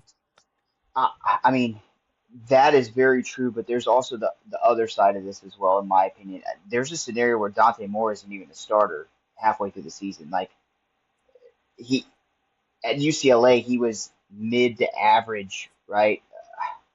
There were some throws that he would make, some decision making that he had. Again, he had a year to sit out, which is I think is great for him. But there could absolutely be a scenario where Dante Moore's not even the starter by the midseason because he's not playing very well. everything just flames out. I mean, you know, Exactly. you gotta you gotta go to Penn State. Incredibly tough game. I do believe it's at 6:30, so it is the whiteout game. Penn State hasn't Oof. gotten those big games to be whiteout much recently because normally their Yeah. biggest game ends up being big noon kickoff. Yep. So it's a whiteout game at Beaver Stadium. It's tough, and then you follow it up with Indiana, who talented team. You know, Yeah. right there. That's a tough two week stretch. So um, that Dante Moore is not ready to go into Beaver Stadium for a whiteout game. Like I don't No. care No. how good of a player he is. Like you've never experienced something like that. So that's a nightmare scenario right there for a first year quarterback. It does Agreed. help that at least they get the bye week between Penn State and Indiana. So even if he does just absolutely collapse, it's like, okay, let's take a week and reset. Regroup. Yeah. And then that way you can be Yeah. ready for Indiana coming back. So, Then you got a good stretch before you get to your last three games with Minnesota, USC, and Washington. So we'll see what happens. But and then moving on, speaking of Beaver Stadium, we got the Penn State Nittany Lions, who I think are going to be really stinking good this year. I mean, I think Penn State's going to be really, really good this year. I mean, They should this be. is the year. This is the This year for is the James year. Franklin. Yeah, This is the year. If this isn't the year, then it's never going to be the year for I Penn State no, or James Franklin. I agree with that 100%. It has to be this year. He's got everything he could want. He's got a third year starting quarterback. There's A he's got two-headed monster in the backfield. yep, he also got Jim Knowles from Ohio State to be their defensive coordinator. Yes, Second year huge under shit. Kolonicki as the offensive coordinator, who's already being touted as one of the best offensive minds at the coordinator position in college football. So you've got everything set up. Everything. They addressed the receiver issues in the portal. You know, they brought in some guys. Not saying they're not gonna be all Americans, maybe not even all Big Ten receivers, but it's bodies that should be relevant at the wide receiver position for once, which they haven't had at least since Drew Aller's been there. And you hmm, have Drew Aller, and you have two incredibly good running backs that I think didn't they both break 1,000 yards last year? yeah, They they did. did. So there is no excuses for Jim Franklin, James The Franklin, only Jim Franklin. the, Jeez. the only thing that concerns me again, Drew Aller's a great quarterback. I think he's going to do just fine. But when it comes down to crunch time and the game gets put on his shoulders, he has to make passes down the field. Is he going to be able to do that? Mm, Obviously, running the ball, controlling clock, controlling the line of scrimmage, they're going to be just fine. They're going to do that most games. But if it comes down to 2 minute offense, fourth quarter, you have to go score. Is Drew Eller going to be able to make the throws to get that done? I don't know. I think that's what it's going to come down to, especially in those big games where they're playing the Ohio States, the Oregons of the world. So if he can do that, I mean, they're definitely a front runner to win it, yeah. and not just the Big Ten, win it all. Well, I think like what Will said, having that whiteout game against Oregon is going to be huge. And then it's My just my going my to phone's Ohio about to State in die, boys. November. If I dip out of here, my phone's dead. I'll jump back in. But yeah, so I think Penn State has a really good chance. So what before it dies, let's get into Ohio State. So obviously national champions last year. Ryan Day going into his seventh year. A lot of different names coming in this year, though. Obviously losing Will Howard at quarterback. Um, but then obviously you have Jeremiah Smith that's coming back as well. That's just a beast in his own name. So got Brian Hartline as the offensive coordinator. Matt Patricia is the defensive coordinator, which I think is super interesting. I mean, Matt Patricia obviously was a great defensive line coordinator in the NFL, but we'll see what happens. They lost a lot on defense, though. They lost a lot on They defense. did. I mean, you can't lose 14 players to the NFL draft and expect to be as And, dominant as you were last year. and Yeah. you lose your defensive coordinator and your Yeah, offensive coordinator because Chip Kelly also yeah, went to the NFL. Hmm. Um, exactly. Went to the Granted, Raiders, if I'm not mistaken. they do have the best two players in college football. They have the On best both offensive sides, player yes. in Jeremiah Smith, and they have the best defensive player in Caleb Downs. Caleb Downs, yeah. I don't think that's even arguable. I think they're the best two players in college football. So that helps. But yeah, you got to retool everywhere. I mean, Ryan Day finally got the monkey off his back. He finally won the big one. Um, Hmm. it doesn't matter if you don't beat Michigan if you can win the national title. So I We'll think find out week one. we will find out week one. Yeah, that's going to tell a lot in a hurry right there for both teams. Yeah. I think they lose. You think I Texas think I they beats Ohio lose. State? Spoiler, I I think they think lose. I think it's a coin flip, man. I think there's a lot to prove on both teams. Hmm. Agreed. There's a lot of Yeah. there's a lot of questions on both teams. Yeah. And Ohio State technically hasn't named the starter. All signs point that Julian Saint's going to be the guy, Saying, but yeah, they haven't officially. said that yet.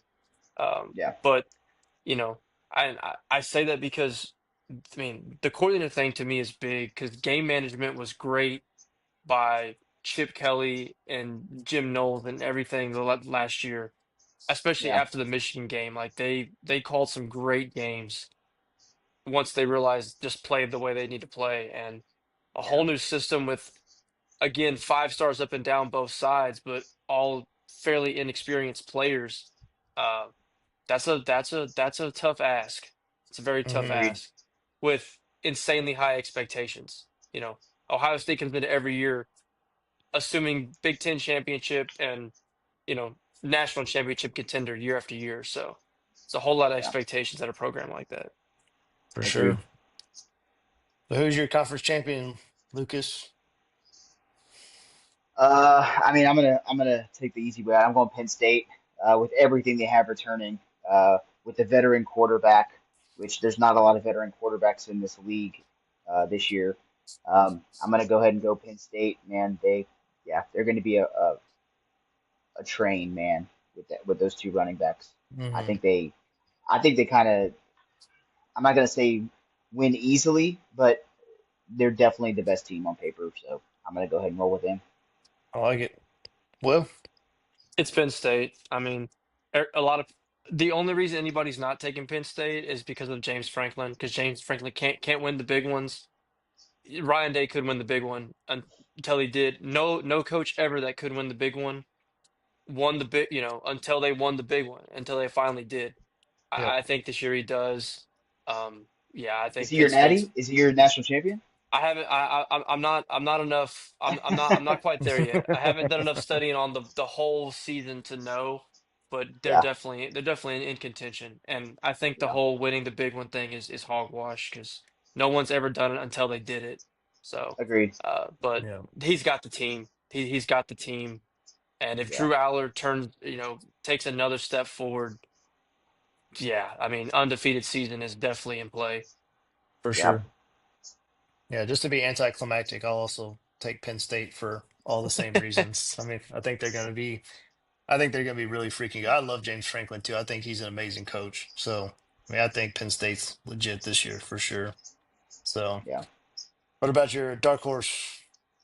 Before my phone shuts off, I'm gonna go ahead and throw my dark horse out. I got USC. Again, the schedule shakes up. This is a dark horse, but I think if they can put it all together, I really do. Defensively, they made a huge jump last year. I think USC has a chance to make the Big Ten title game.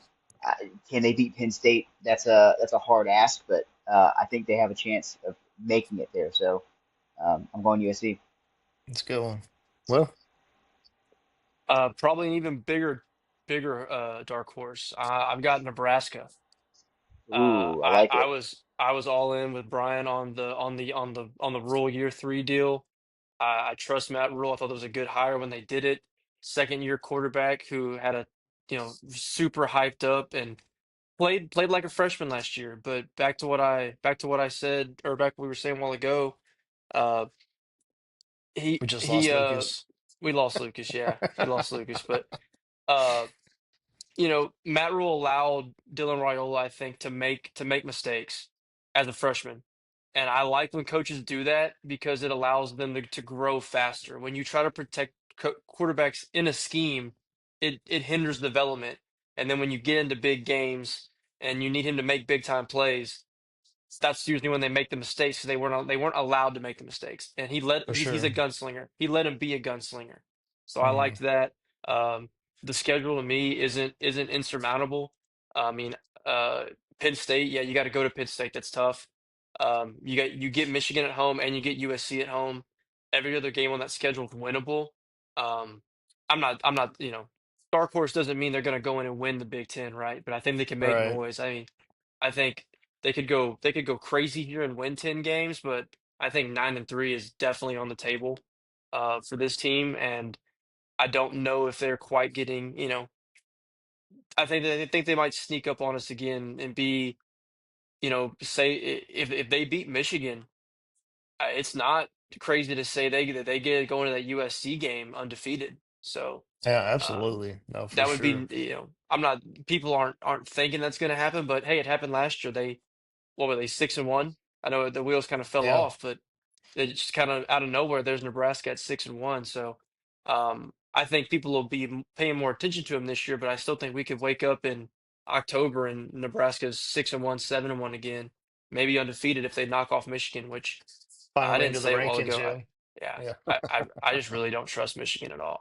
No. I don't like the whole situation. So I Yeah, I actually think think they're relying Nebraska too much on their high profile quarterback. guys. But Yeah, so I actually think Nebraska wins that game. So yeah, I have Nebraska. well, I was gonna go Nebraska, but I don't want to Oh be the shit. same as you. So yeah, but I mean it's just for the same reasons. But no, I want to put Minnesota up there just because obviously they're not the high profile offense, but I mean I think just like they're always great on defense, and if they can find a way to take a step up on the offensive side, I mean I think they have a chance to legitimately go 9-3, 10-2 this year. I mean, obviously the big ones, they have to go to Ohio State and to Oregon, so they didn't get any favors done there. But I mean, the rest of the games are very winnable. I mean, even at Iowa, I mean, it's going to be tough, but I mean, you don't know what to expect from Iowa in any given game. Um, but the rest of their schedule, I mean, really stacks up in their favor. I mean, they host Nebraska in October, so I think that benefits them as hosting them. Um, but other than that, I mean, like Michigan State, Northwestern, Wisconsin, Purdue, Rutgers. I mean, hey, I mean, He's back. yeah. But no, I think Minnesota has a chance to really, like you said earlier, Will, like not necessarily win the Big Ten, but find a way to upset some people and kind of shake the balance. So that's why I'm gonna pick Minnesota. So Minnesota. yeah, He also wanted I came in on. Nebraska. He I also came. wanted Oh, Nebraska. okay. All right. I was gonna say I So came in on Minnesota. yeah. I didn't want to be the same as Will, and so So Yeah, that's on fair. on the graphic, we're gonna have Minnesota, and then in tiny parentheses, actually Nebraska. yeah. For so Yes. Brian gets two bites at the apple. If we get late in the season and one of those two pans out, he Exactly. gets he gets a little asterisk next to Nebraska for him. If Nebraska goes 10-2, I'd be like, well, that's who I was going to pick. But Hey, I mean, it can't be worse than my it's on UCLA record. pick last year. So Oh yeah. He was better that was than a rough Rutgers. take. Hey man, I don't think it was. Yeah. I guarantee by the time we're done with all these, we're gonna have somebody's dark horse is gonna go 3-9. Yep, Yeah. it'll happen. The wheels will completely fall off somewhere. Okay. If USC goes 3-9, Lincoln Riley's gone. Lincoln Riley's gone. He's got to Yeah. be like there. You have no excuse at that point. Dude, Yeah. I think if they don't make a bowl game, he might be gone. Yeah. Dude, there's no way with that schedule they miss out on a bowl I know. That's what I'm saying. If they do, game. because with the roster, with the Yeah. talent he has and the Yeah. schedule, yeah, they should be flirting with 10 games. So if they go Yeah. 5-7, he's got to be They're in gone. trouble. Yeah, I agree. I think it goes to your point too earlier, Will, where you said like if they even if they go 7-5, 8-4 this year, I think you legitimately start looking at Lincoln Riley as a whole. Like how good of a head coach is he really? Like I think he's a great offensive coordinator, but is he a good head coach? And I mean, I don't know. You have that argument of, or did he just have uber talented quarterback play? He's had two Heisman Trophy winners. I mean, yeah, he's calling plays, so I guess it was his scheme and stuff. But when he doesn't have the best quarterback in college football, it's been a rough go for Lincoln Riley led teams. So For Yeah. sure. it's a We'll see conversation what that have to be happens. had. But Yeah, Miller Moss. I mean, Miller Moss looked like a freaking Heisman Trophy winner week one against week one last against. weekend, yeah, against He was LSU. he was literally putting balls in places that like unbelievable, you know. But yeah, it kind of the wheels kind of fell off a little bit as they got into Yeah, and conference play. by the end, he wasn't even starting anymore. Yeah, So because he transferred out to Louisville, Louisville. Yeah, yeah, See what but happens. yeah. That's all I got Next week, next next Yeah, week, week. baby. It's the one yeah. y'all been talking about for eight We will be weeks. a lot. We'll be a lot more hyped. I'll be sure to not eat 40 pounds of food before the podcast again, so I'm not just melancholy over here. But Did we have a during that whole conference breakdown? Did we have a reference to the SEC at all, other than like talking about Bama and A&M losing to USC? I think we did pretty good. Yeah, mm-mm. we're getting better, you know. Yeah, man. The wait's over. The wait's over. Yeah, Except, except, we're calling this SEC breakdown. I have a big feeling there might be a two long segments next week. Yeah. yeah. I think. Part one or There, part two. Nah, there, nah, there, nah, there might be nah. two long segments next week. Um, are we under 20 days? The Well, 24th, right? it's the third right now, so yeah, it's 3 weeks. Far, Far, Farmageddon's on the 24th. Is that Dude, right? we're I gotta we're less than 3 weeks away. let me check. Let me check. Yeah, I think we're 20 days out. August 23rd, 23rd, yep. 11 a.m. Dude, 11 a.m. Farmageddon in Armageddon Ireland. in the fields of in Ireland. Ireland. Yeah, Hey, we get week zero is a full day of college football, boys. it is. Dude, I'm so pumped. Nightcap, So pumped. Stanford at Hawaii. I'll be up. Hell We'll yeah. be up. Let's We'll be go. up watching Stanford play Hawaii. That's right. Can we go live yet? Have we checked that in a while? I'll have to look. The last I saw, we couldn't. I need to find out Jeez, okay. why. Still working Yeah. on that. You need Or to we give a just call to call China. or we Yeah. just we just like record multiple ones and just Yeah. post them in sequence. Yeah. Oh, before we go to, I had an idea as well. So I think Trump just announced that they're bringing back the presidential fitness thing in schools. Oh, that's right. Are we We gonna do should it or do it. what? Yeah. See where we're at, dude. See where we're at See in where we Guys, fall. fitness. guys, that's a scary thought.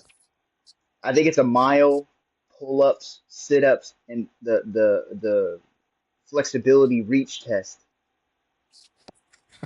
I'm the proud owner of the second worst flexibility score in Texas A&M Corpus Christi athletic history. Well, I think we should do it Let's live. do it. Let's do it. That'd Live. be that would be Live. great. That would be great. Oh I'm But yeah, up. just a man. I'm thought. down. Just I'm a down thought. for it. Just a thought. Yeah. Yeah. But Clips Might be a like SEC, long crazy. live, but yeah, yeah. oh man. That's all I got. That's it, baby, boys. All right, guys. We appreciate everybody watching. Continue to like, subscribe, share, tell your friends, tell your family. Watch our YouTube videos. Listen on Spotify and Apple Podcast. Watch our TikToks whenever we share some clips. Trying to get some stuff out there. Just share it with your friends. Tell people to follow our account so that we can go live and do fun stuff like that. Other than that, we'll see you next week. See ya.